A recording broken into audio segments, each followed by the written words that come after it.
त्याच्यासाठीची ती भाग 19. मागील भागात आपण पाहिले की नीतूने संकेतसोबत चर्चा करून सगळं खरं खोटं करून घेतलेलं होतं. मग संकेतने अगदी मोठ्या भावाच्या मायेने तिला समजावून सांगितलेले होते. तिनेही तिची भीती सोडत महेशच्या वाढदिवसाला सगळं क्लिअर करेल असं सांगितलं होतं. पण दामोदरांचं वाक्य ऐकून ती स्तब्ध झाली होती.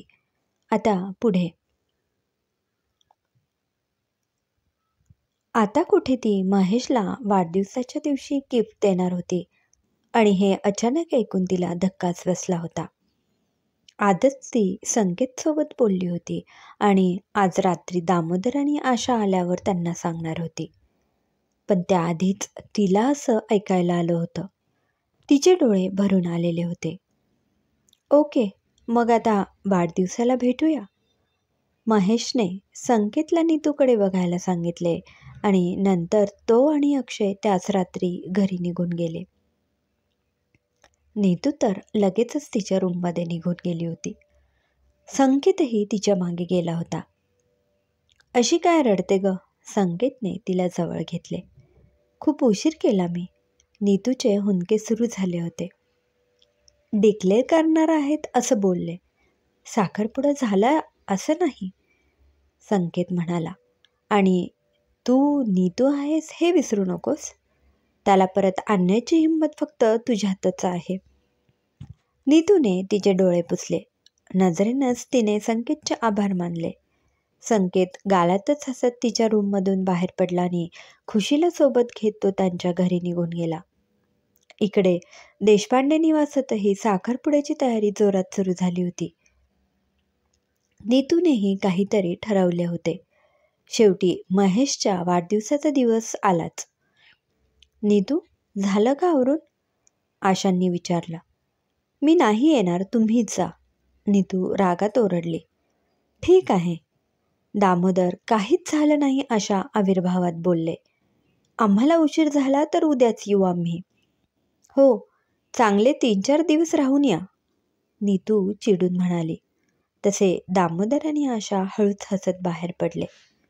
वाढदिवस संध्याकाळी जरी करणार होते तरी हे दोघे सकाळी लवकरच निघाले होते. सोबत खुशी आणि संकेतही होतेच. संकेत निघणार तोच त्याला नीतूचा थांब म्हणून मेसेज आला. संकेतने तो हसतच दामोदरांना दाखवला. मग संकेत तिथेच थांबला आणि बाकी तिघे मुंबईला निघून गेले.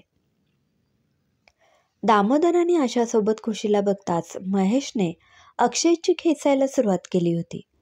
आधीच तो घाबरलेला, त्यात महेशच्या गोष्टी.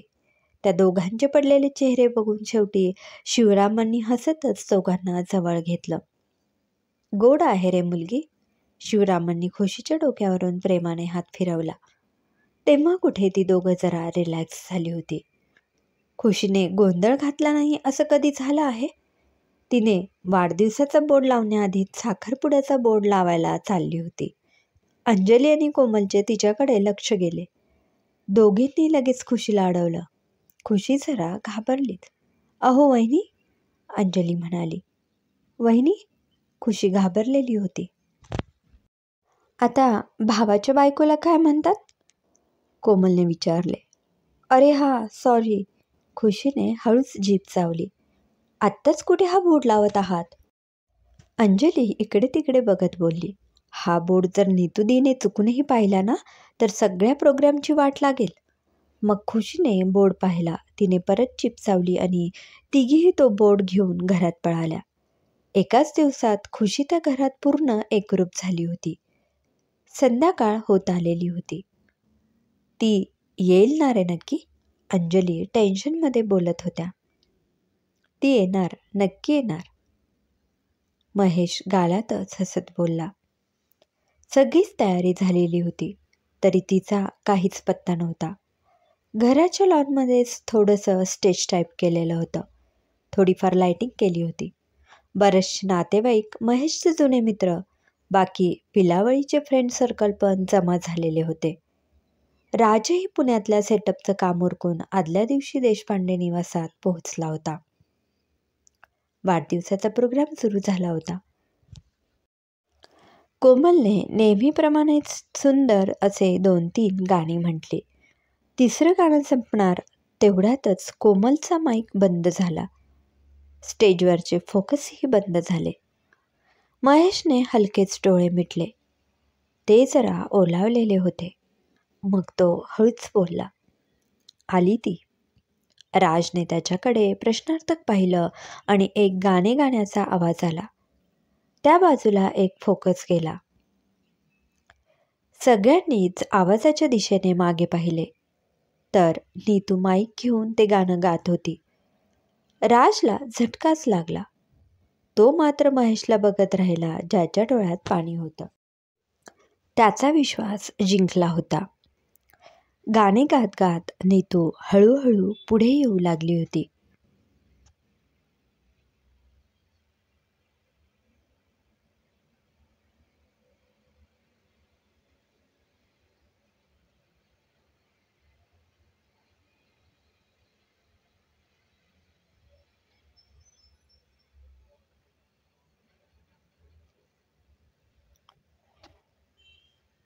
शेवटचं कडवं गाऊन नीतूने माईक खाली टाकला आणि कान पकडून उभी राहिली. तिचेही डोळे भरून आलेले होते. महेशने तिला बघून हात पसरले तशी ती महेशकडे धावतच सुटली होती. केशरी रंगाचा अनारकली ड्रेस सांभाळत पळताना ती त्याला नाजूक बाहुली भासत होती. धावत येऊन ती सरळ महेशच्या गळ्यात पडली आणि जोरजोरात रडायला लागली. तिला बाकीचे दुनियाचं काही देणं घेणं नव्हतं. आता तिला फक्त तिचा महेशच दिसत होता. बाकी पिलावळ तर उड्या मारत टाळ्या वाजवत होती. राजने 2-3 मस्त शिट्ट्या मारल्या होत्या. सॉरी रे सोन्या, खूप भीती वाटत होती मला. नीतू रडतच बोलत होती. नाही राहू शकत मी तुझ्याशिवाय. अगं हळू.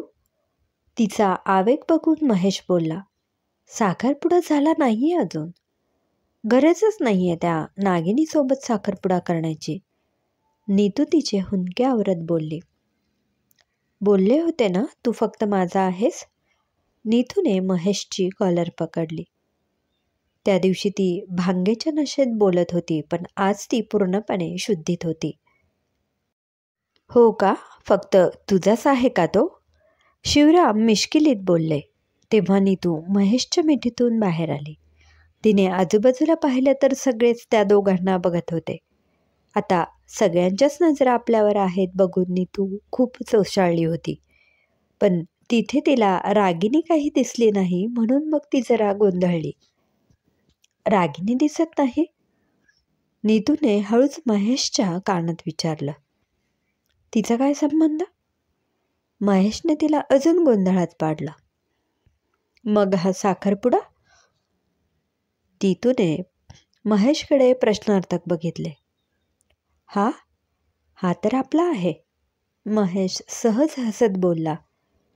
नीतू अजूनच गोंधळली. मग शांता नीतूच्या जवळ आल्या.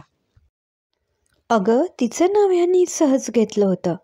हा तुझ्यासोबत साखरपुडा करायला तयार आहे असं सांगत होता. शांता म्हणाल्या. म्हणजे? अगं येडू, राज पुढे झाला. तुला उकसवण्यासाठी रागिणीचं नाव घेतलं होतं. साखरपुडा तर तुमचाच होता. तेव्हा कुठे नीतूच्या डोक्यात प्रकाश पडला. नीतूने महेशकडं पाहिलं. तो हसत होता. आता तर सगळेच तिला हसायला लागले होते. नीतू परत रडायला लागली आणि महेशला मारायला लागली. तुझी हिंमतच कशी झाली माझ्यासोबत असं वागायची? नीतू महेशच्या मागे पळत होती तर महेश हसतच तिला चुकवत होता. त्यांचं ते गोड भांडण सगळेच एन्जॉय करत होते. माझा जीव टांगणीला लावून तू इथे मस्करी करतो आहेस माझी? नीतू महेशला मारणं थांबवायचं नावच घेत नव्हती. अजून मारशील तर मी खरंच रागीन. महेश पुढे बोलणार तोच नीतूने त्याचा गळाच पकडला. खबरदार तिचं नाव परत घेतलं तर. नीतू परत महेशच्या मिठीत शिरली. लव्ह यू सोन्या, नीतू हळूच महेशच्या कानात बोलली.